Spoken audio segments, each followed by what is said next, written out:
time. But here's what what Jewish Democrats or Jews in general are going to have to make a decision. Until you crush the cultural Marxist lens of which they view the world, you will never actually be able to build support for Israel.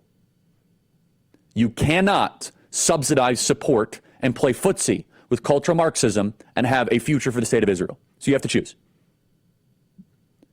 And Jews have been some of the largest funders of cultural Marxist ideas and supporters of those ideas over the last 30 or 40 years. Stop supporting causes that hate you.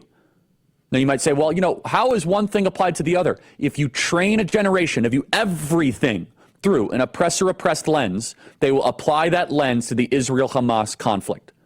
The same way that they apply it to the police issue, the gender issue, good guy, bad guy, somebody on top, somebody on bottom.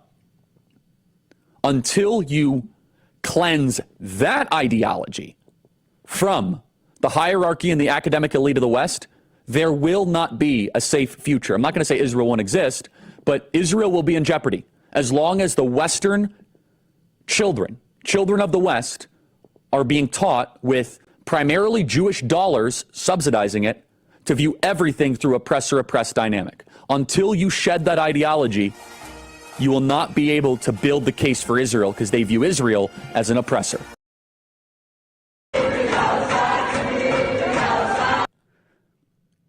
There is a real reckoning happening. Not, by the way, there are self-hating people in any group, right?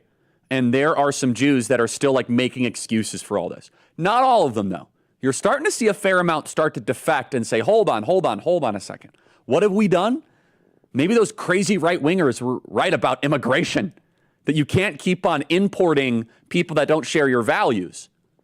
The ADL, by the way, has spent decades. The ADL raises nearly $100 million a year to just, quote unquote, fight anti-Semitism. They've been oddly quiet recently. Why? It's because they're only focused on random conservatives in middle America. The ADL makes liberals think that random Trump voters in Idaho want to do a second Holocaust, when the Jew haters were right in front of them the whole time. In fact, the ADL demanded we let the Jew haters in. And in a stunning turn of events, the people that the ADL said were Jew haters are actually the biggest defenders of Judaism in Israel right now in the country. Us, conservative evangelical Christians.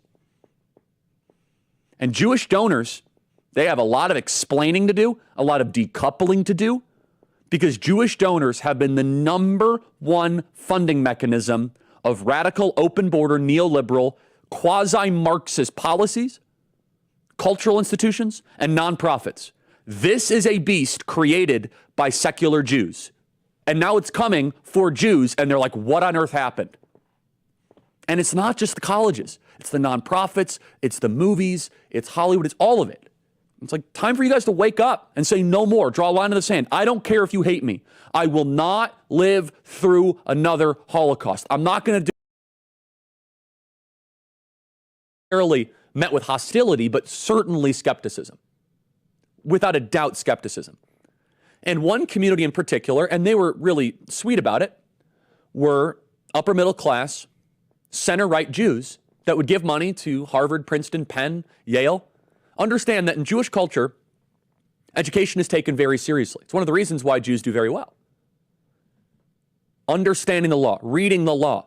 One of the parts of Jewish culture is that if you go to a Jewish dinner, a Seder, Passover Seder, a Shabbat dinner, and you're a 6-year-old, you have to prove your point. It's always debating. You have to get a word in edgewise. In Jewish culture, it's a lot of challenging of ideas, questioning, if you will. And honestly, it creates intellectual strength. It creates a 7, 8, or 9-year-old that you better have a good point, or else your, uncle's going to say, no. Moshe, that's not smart. Next point. And you're like, okay, wow. And it creates, honestly, a love of learning. And so education has always been a staple of Jewish culture, always. Now, what they call education, I call indoctrination and anti-Americanism. And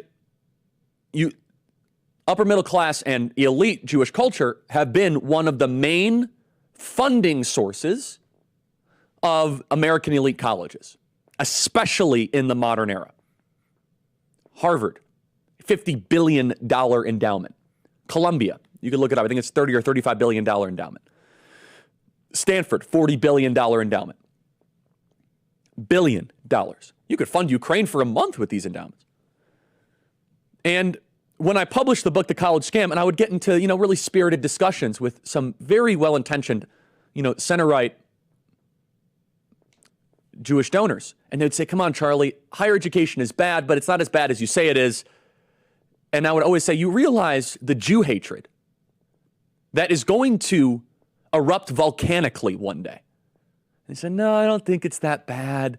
There might be some Muslim groups here or there, but it's not widespread. It's not institutionalized. I said, okay, we'll just agree to disagree. I could tell you from personal experience, the Jew hatred, the American hatred, the anti-white sentiments that are bubbling up in these university campuses, one day it will manifest into something very, very real.